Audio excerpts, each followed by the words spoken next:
بسم الله الرحمن الرحيم، والصلاة والسلام على سيدنا محمد وعلى آله وصحبه أجمعين. إخواني على مواقع التواصل الاجتماعي، سلام الله عليكم ورحمة الله وبركاته. والله أننا نمر ونحن شباب ونحن أطفال، نمر في أرذل العمر مما نراه في حياتنا، ومما يتعرض له شعبنا الفلسطيني، ومما يتعرض له ديننا وقرآننا الكريم. ولا في أي شوارب تهتز، كما قال الشهيد الراحل الله يرحمه صدام حسين: إيش وقت تهتز الشوارب؟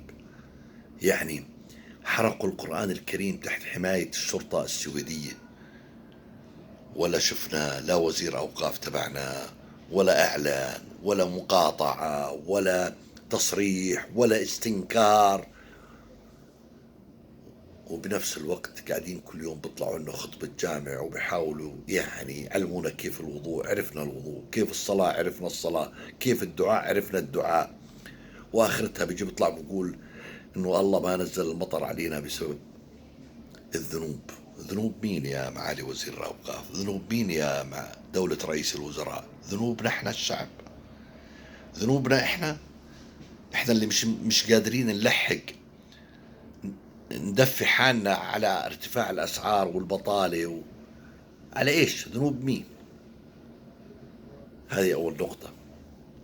أين وزارة الأوقاف والمقدسات الإسلامية من ما يحدث للقرآن الكريم؟ أين هم من الجوامع والمنابر؟ أين الشعب الأردني والشعوب العالم العربية والمسلمة كلها فيما يحدث من هجمة على كل شيء في إسلام؟ هذا أول شيء. اثنين، اللي بنشوفه في الضفة في فلسطين، عم بيذبحوا أبنائنا وشعبنا بدم بارد،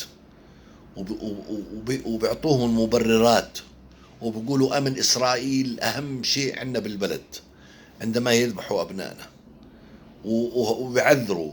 شيرين أبو عاقلة راحت في جنود الاحتلال، وأول أمس 9 شهداء في جنين. لما واحد صابته الحمية وصابته الغيرة وتزت شواربه وراح رد فعل قتل مستوطنين يجونا من اثيوبيا ومن ارتيريا ومن روسيا ومن اوكرانيا ومن الله اعلم من وين يجونا، صاروا هم اسياد في فلسطين. والشعب الفلسطيني صاحب الارض وصاحب الحق وصاحب التاريخ صار بدهم اياه يكون عبيد لهم. قامت الدنيا وقعدت، صاروا يقولوا امن اسرائيل وامن اسرائيل وامن اسرائيل. اين نحن الشعب الاردني؟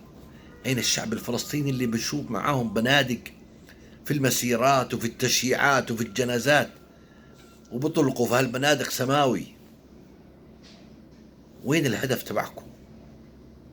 متى؟ هذول لغة لا يفهموها إلا لغة القوة.